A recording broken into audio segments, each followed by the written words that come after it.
Comics have a history of great non-fiction and biographical work, whether it be tackling a subject like the Holocaust in Art Spiegelman's Mouse, where Spiegelman interviews his father as he talks through his personal traumatic experiences surviving the Holocaust.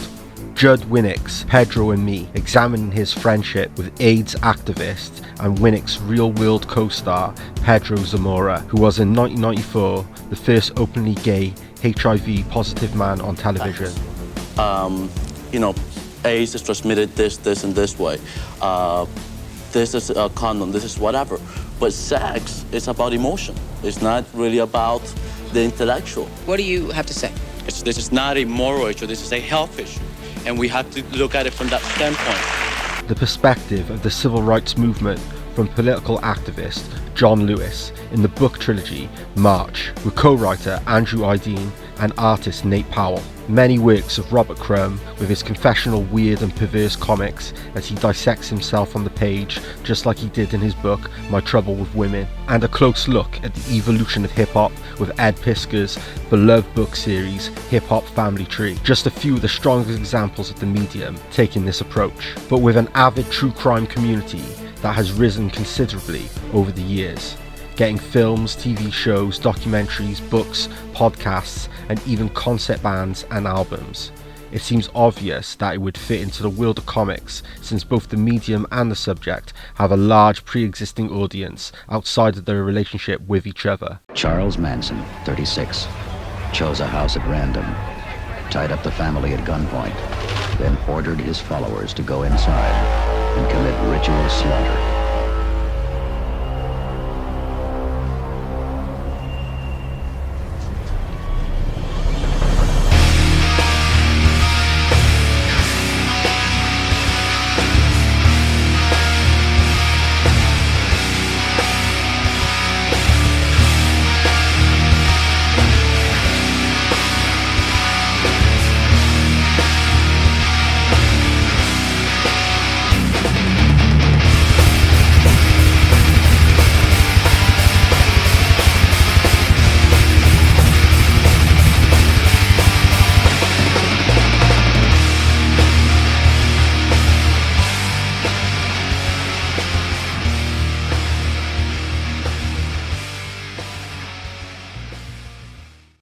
I'll plead not guilty right now.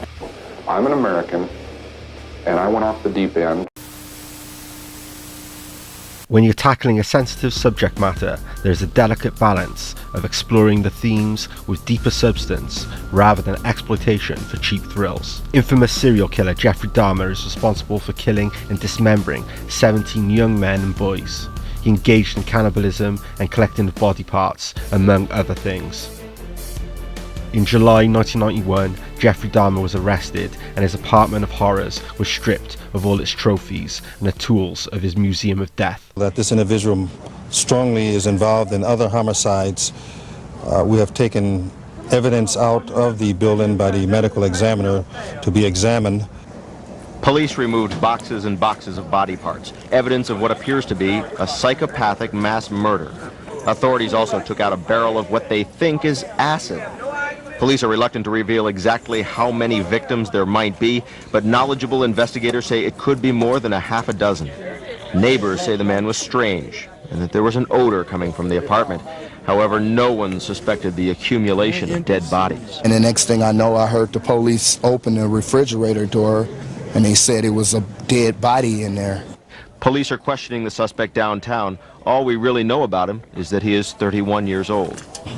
I really don't know much about him. I know he's a single guy and he works every day and he's like stay to himself. Comic writer and filmmaker Hart Fisher is not afraid of controversy. Hero Illustrated magazine added Hart Fisher on its 100 most important people in the comic book industry. While still studying at college, he founded his own comic book company, Boneyard Press. Only 1 year after Dahmer's arrest, Fisher releases his own comic book documenting the events that led to Dahmer's arrest in great detail. A media storm against Fisher raged as family members of Jeffrey Dahmer's victims were disgusted that their suffering was being exploited in a comic book. Dahmer's family even filed to sue Fisher but failed as the Milwaukee judge dismissed the case. If you only go by the media at the time, you can quickly come to see how vilified Hart Fisher was, labelling him as a person who was glorifying the actions of Jeffrey Dahmer. Who reads the comic books? There's a real good cross-section, like you were saying, of America. I get mothers, fathers, uncles, grandmothers.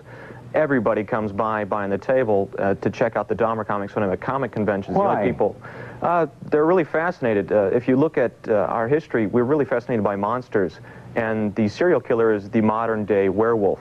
You wouldn't know this guy is a monster at all if you're buying groceries to him in the grocery store, yet out of nowhere he could turn into a killer. So obviously it doesn't help the fact that even though the comic is well researched for the time, there are a couple of glaring missteps. I set you up in the... Yeah, Mr. Fisher, I'd like to ask you, had you ever seen me in court at all?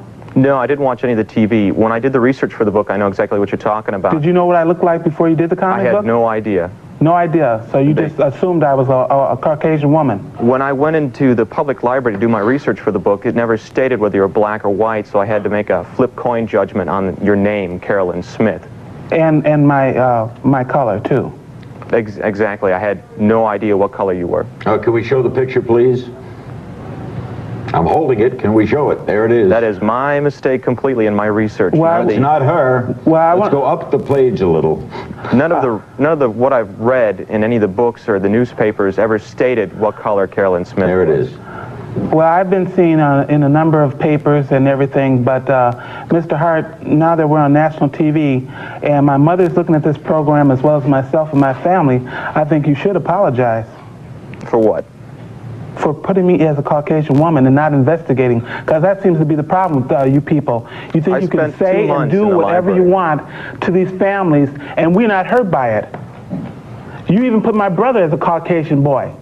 Now, had you seen my brother, and he was one of the victims. After reading the comic Jeffrey Dahmer, an unauthorized biography of a serial killer, I was surprised how well documented it was for the time, all research being done from the public library and newspaper articles. From page 1, Fisher doesn't take an objective stance, but lays into Dahmer straight away. His hate and anger is seething through on every page.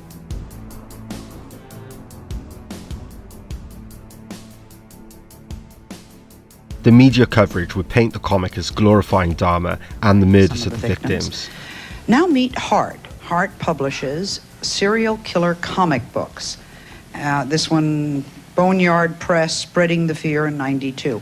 And he says that violent crimes happen all the time, and his comic books don't add to the problem. This is a Jeffrey Dahmer. Is it a Jeffrey Dahmer edition of the comic books? Have there been more than one, or is this it? There's been a few other serial killer comics that I've done, yes. You've heard the parents of two of Dahmer's victims. You have given us a quote that says, why don't Shirley and Catherine just go home and heal instead of spending their time talking to the media? Why do you feel that Shirley and Catherine should not have talked to us? Basically, the only reason they're here is so you can profit directly on their pain live while it happens, right here. That's the only reason they're here. You brought them here for one reason. She's not profiting. No, I'm not profiting anything. She's making thousands and thousands of dollars by you crying on TV, suffering on TV.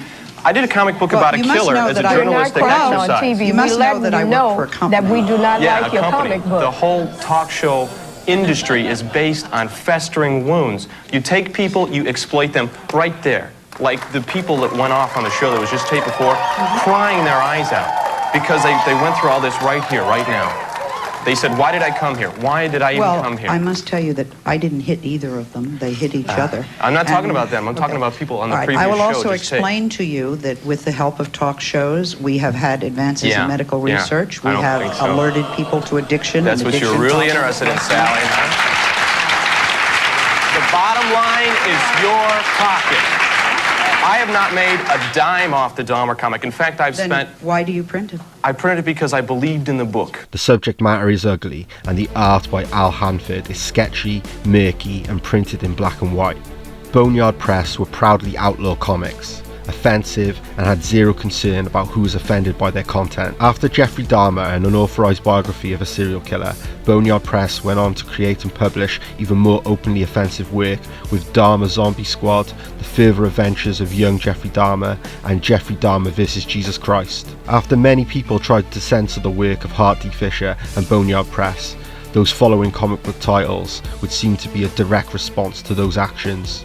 Cartoonist Derf Backderf creates a more atmospheric work with his critically acclaimed My Friend Dahmer. The story is a memoir of Derf's high school friendship with Jeffrey Dahmer before he became one of the world's most recognizable and infamous serial killers. Maybe I felt I had no control as a child or young adult, and that got mixed in with my sexuality, and I ended up doing what I did was my way of feeling in complete control, at least for that situation.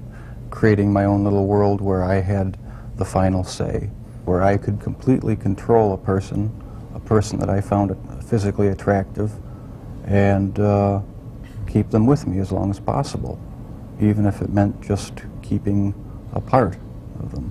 Even though Derf conceived My Friend Dahmer as a 100-page book, he couldn't find a publisher for his comic. In July 1997, a scaled-down version of the book is first published in the pages of Fantagraphics anthology titled 00, issue 18. A 24-page comic in 2002 was self-published by Derf, but he felt unsatisfied with still having to scale it back until he got to release a 224-page edition with Abrams in 2012. The story is a close look at an awkward adolescence and being an outsider who keeps drifting further and further into obscurity. The book doesn't depict the murders that Dahmer would later be known for. The story is focused on his alcohol abuse, his relationships, and the building of an eruption of a troubled young man. Rick Geary has worked on a different approach with his true crime comics, choosing to focus on some of the most vicious cases further back in history.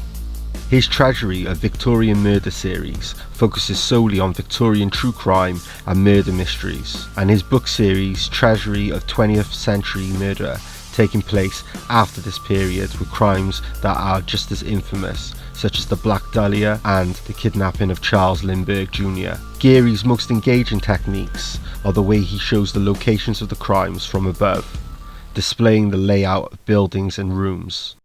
This is a great way of establishing an environment for the reader, giving them a sense of where characters are in relation to the space that's been shown. His art in his Victorian treasury depicts a resemblance to wood engraving pieces produced in the Victorian era while still displaying his gestural, cartoonist, visual language. My first interaction with a modern approach producing work that resembles these wood engravings was the first time I discovered Bernie Wrightson's illustrations for Mary Shelley's Frankenstein. Essentially what I was trying to do with the illustrations in Frankenstein was I was trying to limit myself to the techniques that were in use at the time that the book was originally written, say around the beginning of the 19th century, which would have been steel engravings or woodcuts. Geary's line work is intricate and captures the illustrative beauty of the era. Arguably the most defining work has to be Alan Moore and Eddie Campbell's work on From Hell, a comic focusing on the brutal Whitechapel murders, interwoven relationships of those involved, and the identity and motivations of Jack the Ripper. Alan Moore already had a good reputation from working on an anthology comic magazine, Warrior, in the United Kingdom, known for such titles as Marvel Man, that later would be rebranded as Miracle Man, and V for Vendetta, and his work on 2000 AD that led him to create essential pieces of comic book history at DC with Swamp Thing, The Killing Joke, and Watchmen. Swamp Thing being the first time Moore worked with Stephen Bissette. Afterwards, Bissette went on to develop his horror anthology titled Taboo. that would feature horror comics by many creators, including From Hell. Eddie Campbell's work is the perfect companion for Alan Moore's tale, with similar quality to Rick Geary's approach, but rather than be a representation of wood engravings of the Victorian era, I get a strong impression of newspaper cartoons of the time. A dark, dismal atmosphere sweeps over every page like a London fog. Alan Moore is well known for intensely detailed scripts and heavy amounts of research, none more intense than the work he did on From Hell. Every building and street being exactly situated at the places they were at the time of these crimes. He has crafted a story about occultism, true crime, society and class, and the role they played within the mysterious case of the Whitechapel murders.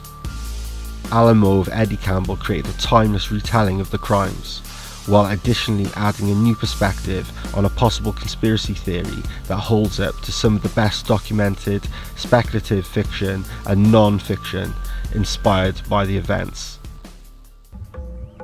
Murder is something which is intricately connected with society in a number of ways. And with From Hell, what we wanted to do was not so much to create a whodunit as to create something which asked what happened, where we could trace all of these complex threads from the heart of the murder and see what kind of areas they led us into. Areas of history, occultism, mythology, architecture, social considerations. All of these played a part upon shaping the world that the crimes happened in. And it seemed to me to be important to investigate all of those possibilities, to try and create a map of this event that included all of those strange foreign areas that aren't generally included. Until next time, like, subscribe, and keep living in fiction.